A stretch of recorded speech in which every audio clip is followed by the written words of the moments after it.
Hello, my art-loving friends. In a video I released, I don't even know, maybe a couple weeks ago now, I made a dry gouache palette and I put it in this Portable Painter Classic, and I wanted to give you an update on it, show you what the palette looks like now that it's been a couple of weeks, and use the gouache out of this palette in a little painting to see how well it works once it's all dried out and reconstituted. This little palette is so cool. I already took the band off of it, but what you are supposed to do with the band is to keep this contained on the outside there. So you take the clip off and band the clip to part of the palette so that you don't lose it while you're using it.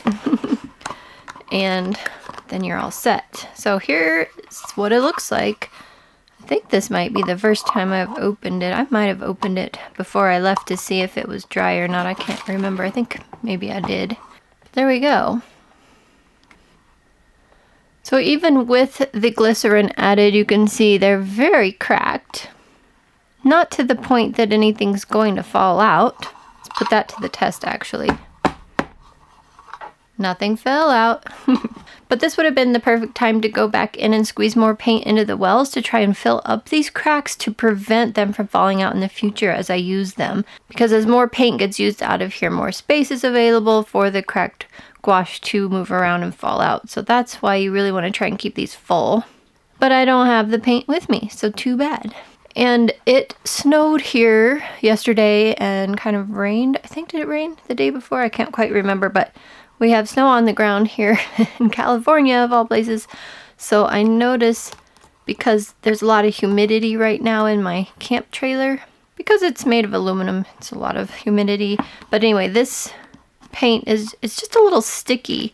Like you can see I have a little yellow on my finger because this part right there is a little bit wet. But it's not bad. It's definitely not dangerously sticky or runny or anything like that. One thing that is good to do with dry gouache palettes like this is to spray water on them before you go and use them. My spray bottle, I have one with me, but it's a little bit hard to get to at the moment. So I think I'll just drop water on them here from my brush. Let me just bring the water closer so I'm not dragging over the sketchbook. But yes, just kind of activate your paint. Probably need more water than I'm putting on these, so I may do another round of this and get these nice and activated so that when I go to use them they are much happier. I realize I probably did that a little preemptively because I have some prep work to do on my page before I work on it, but that's okay. A little extra water won't hurt anything. And then at home I printed out this whole template that I was going to use for the page that I am trying to do today, and I must have left it on the printer. But I got lucky because I carry this tiny little printer with me in my computer bag. And I have my computer bag with me because of editing these videos. And I got the printer to work with that computer. So I was able to print the template. And the template is just this because I don't do lettering very well. I like it to be pretty perfect. And so I wanted to print it out. But what I also forgot from home was transfer paper. So I have this pencil here in my camper. I'm just going to, I'll just show you. Just gonna take my pencil and scribble over the back of this text. Probably need a softer surface for that because it needs to not have all those gaps in it. Anyway, you just scribble over the entire back of what you're trying to transfer across and it will act like transfer paper so you can use it exactly the same way. So I'll do that and then I'll show you what it looks like in the book. Have my page prepped. Here's the page I want to work on and I just need to line it up exactly where I want it. In this case I need to cut this a little bit because I need a place to tape it so it doesn't move around on me. Alright, and hopefully we make it pretty straight. That more or less. I can't really tell since I cut the edges off, the straight edges. I just have to eyeball it and hope that it's not so crooked that it will drive me crazy in the future. But hey, it says it's this crazy sketchbook anyway, so I guess we're on the right track. So I'm taping it down just so it doesn't move, and then you just take your pencil and go around the thing you want to trace, which is probably pretty annoying. But I was going to use transfer paper anyway, so this is the process. And then before you get too far, you do want to make sure it's working. Yeah, it's not working well enough for me to see. It is there, which you can't even see. So I probably need to put another layer of graphite on this. I wonder if I have a different kind of pencil that might transfer better. I do have colored pencils. I don't know if they transfer any better. But real quick, let's just see if we put more graphite on this, if it will transfer better, which is so much a pain in the butt. Let's try this now. Let's see. Yeah, I can see it now. And I think you can see it too. So I guess I'll do another round of graphite. But I'm going to leave this taped on this side and just flip it over like this so that I don't lose my alignment. I'll add another layer of graphite here and then transfer it. Joy, joy. I have the extra layer of graphite on there. We'll see how that works. One thing that's affecting this, it will work better for you, is if you're working on regular paper. This paper is very slick because it's thermal paper. This little printer I showed you is a thermal printer, like credit card receipts, that kind of thing. So it doesn't let the graphite come off of it quite as easily as the regular paper might. So we'll try this out. I'm going to press nice and hard, and it's okay if it's not perfect. And I do call this a sketchbook on this page, but the way this book is, this is actually ending up to be more like an art book. These aren't exactly pages and stuff that you would use like a regular sketchbook. So, but I'm not going to reprint that to say art book because we just call these sketchbooks kind of by default anyway. All right, before I get too far, let's see what it's like. Oh yeah, I have no idea if there's any way you guys can see this. There we go. It is working. It's subtle. I probably couldn't work on this in low light or anything, but it is working. Okay, it's all transferred over here. It's very subtle. Now that took about a half an hour, let's try the gouache. It felt like a half an hour, probably wasn't. Some of it's still plenty wet. See, water on it still. The problem is, really want to do the letters with a pen, not a paintbrush, because this is the smallest paintbrush I have, which is fine. It's just going to be really tedious to do this with paint. Maybe I'll start with my name, and if that doesn't go well, I will move on to pen and then use the gouache for some decorative elements around the lettering. We'll go with that. So let's see how this re-wets. I was thinking of using a dark blue.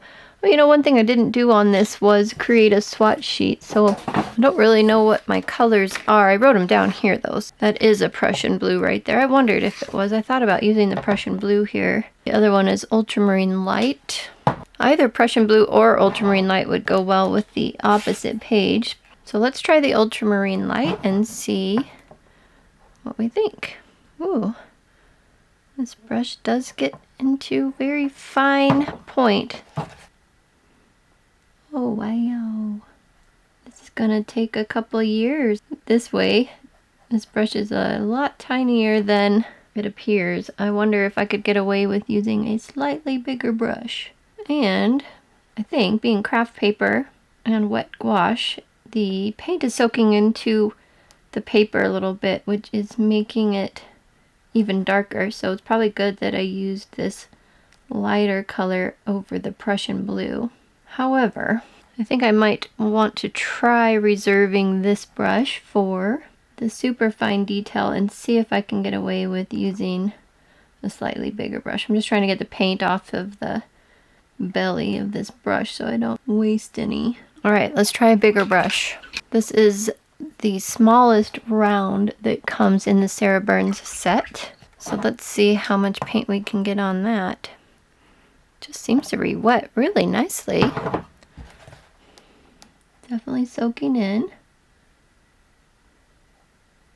Where's my, kind of see the lettering here. We'll keep this close by just in case I have questions about lumps or bumps. I got a bump that shouldn't be there, but that's okay. I also think that Obviously, this craft paper is not the most ideal surface for seeing the beauty or vibrancy of this gouache because, as I mentioned, it is soaking into the paper. However, it's what I wanted to use on this page, so there we have it. Let me see if I do a second layer here. It's like it's soaking in some places and then not in others.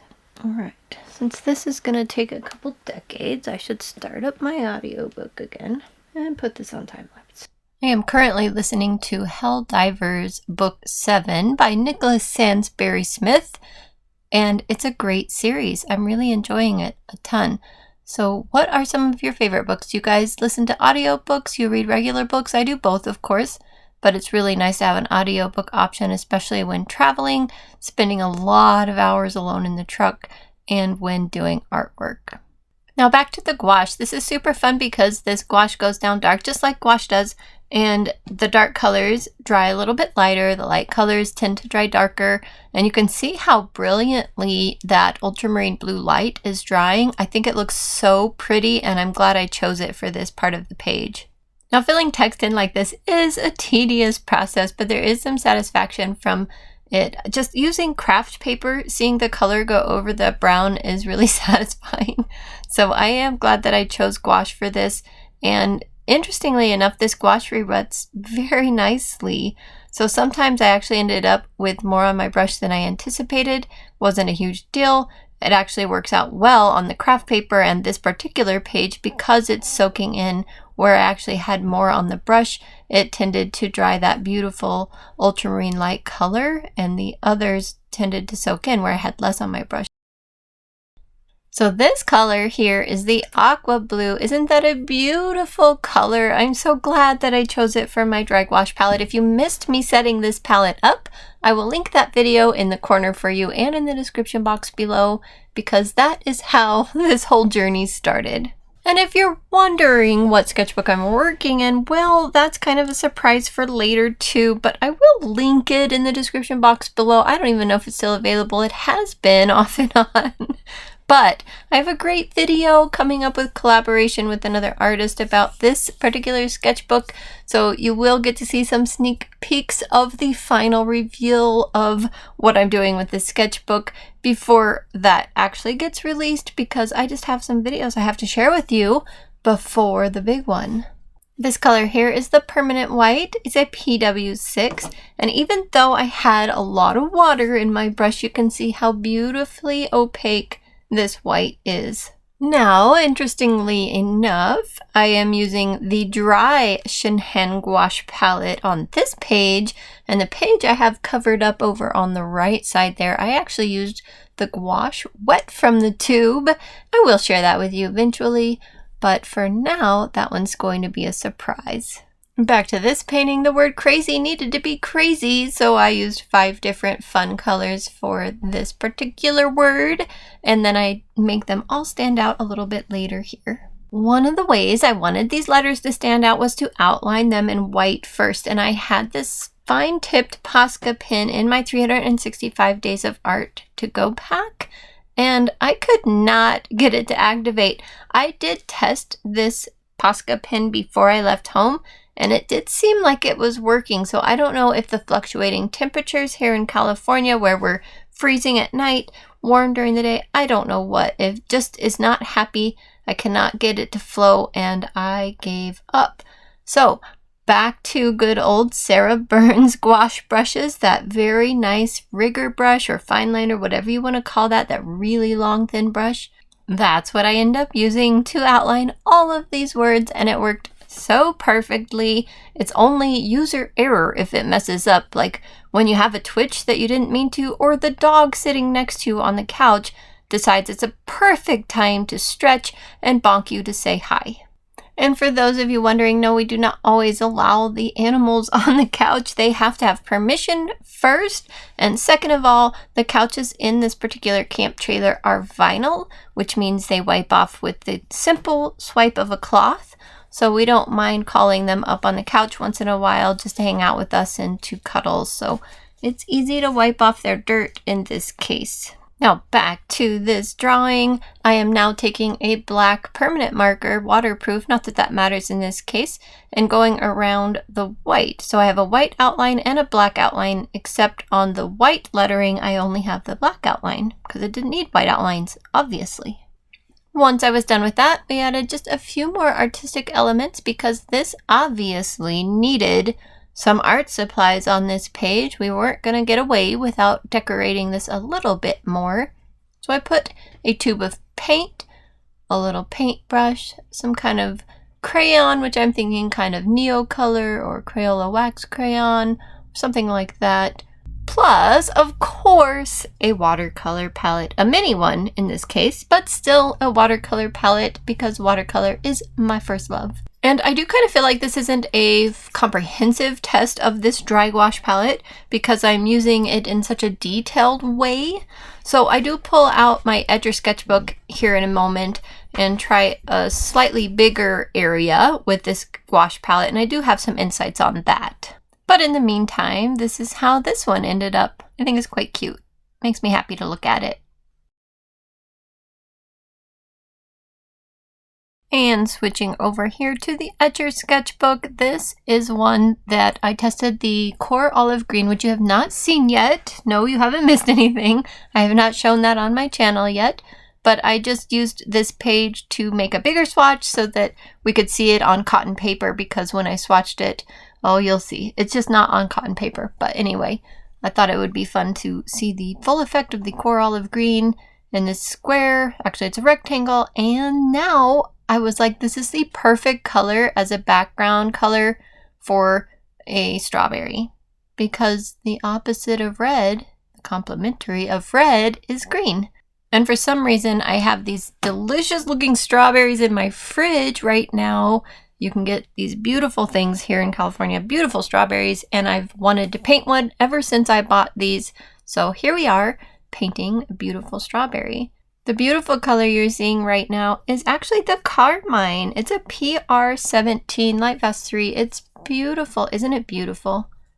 And then the Alizarin Crimson, which is a PR83, I will use for some shadows. I'll mix it with a little bit of Prussian blue too. But you can see that it is covering beautifully, re-wetting beautifully.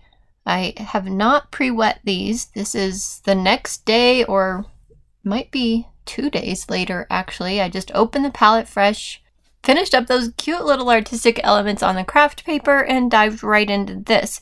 So it's interesting, it's been very humid here in California. We got snow. Why do we have snow? We're supposed to come here to get away from the snow in Colorado. Regardless, we have snow, some rain, it's humid.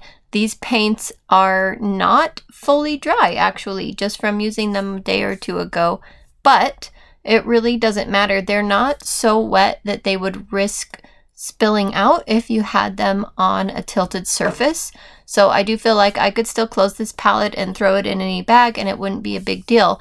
But they are tacky. Some of them are tacky. Some of them are bone dry.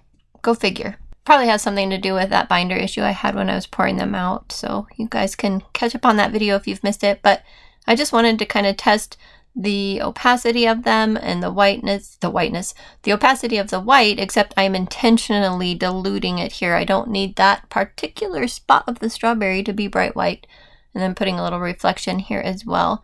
But I'm very happy with these paints so far. In fact, I got so much of the paint to re-wet so easily that I kind of ended up in trouble. I ended up with too much paint on the brush, more than I had anticipated, and I had to dab it off on my rag quite often. Granted, this is still a very small surface I'm painting on. I'm not doing a really huge painting with this dry gouache palette, not by any means, but I was very happy with the amount of paint I could get onto my brush with very little effort. I did have to force myself to stop at some point and let the poor thing dry because the things that I wanted to do next would not have been conducive on wet paint. So you'll see that here in a moment. I'll let it dry and then I'll switch to doing the seeds and the shadow. I did go ahead and put the dark seeds in, at least the dark part of the seeds in here while it was still wet. But to do the shadow, that white highlight I did, the reflection off of the surface, was still very wet. If I put a dark Prussian blue mixture that I want to put in the shadow right now, it would just bleed into that white reflection. So it would be kind of pointless. So what you're seeing now is after it had dried, and I was getting tired of waiting for it to dry, so I went ahead and labeled it, which is not a bad thing. It has its label now. It's ready to go in the sketchbook. And I'm just mixing Prussian blue, alizarin crimson, a little bit of the green, and then just taking it back a little bit more towards the purple with more alizarin crimson and Prussian blue. And then I'm doing the shadow in such a way that this strawberry would appear in direct light, as if sunlight itself were shining on it. Sometimes you'll have a shadow that diffuses the edges, and that's more of an indoor kind of multi-light situation or diffusing through a window kind of situation. So with direct sunlight, you'll actually have a hard edge on your shadow, and I really like hard edges on my shadows sometimes, so I wanted this particular strawberry to have a hard edge. And it was very easy to keep the color nice and dark, very easy to get plenty on the brush to make it nice and opaque, and there was no struggle using this paint at all. If I struggled at all, it was getting too much on the brush, like I have already mentioned.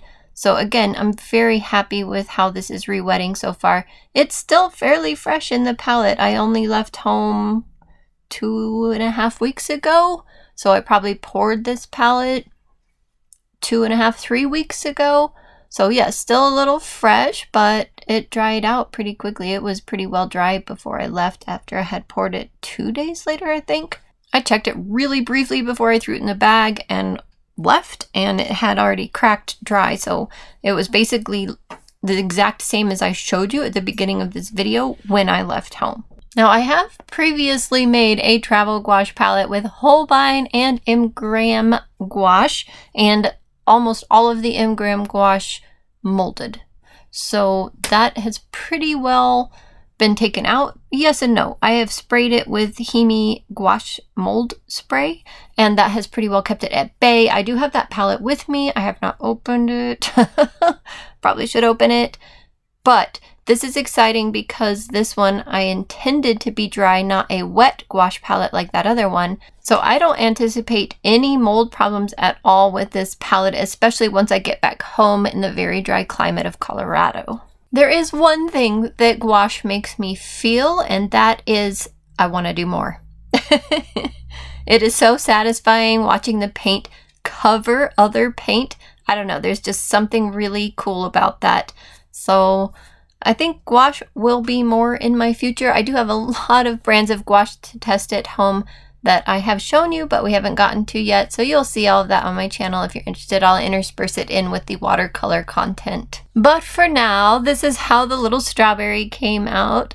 Is it perfect? No. Do I like it? Yes. Do I like this gouache palette? Yes, I do. I like this palette very much. So I want to thank you so much for joining me today. Do you have a dry gouache palette? Are you considering making one? Do you even use gouache, or is your love watercolor and that's why you're here? Let me know in the comments below. I appreciate your time, and I will see you in the next video. Bye for now. I have Jack with me. You want to say hi to the camera? You say hi up there? Yeah. Hey, my buddy. I think he's watching the window waiting for his daddy to come home. Or come back to camp, I should say. We call it home when we're away from home. And my dog Duffy is right here on the floor wagging his little tail stub. It's so cute. I got my buddies with me.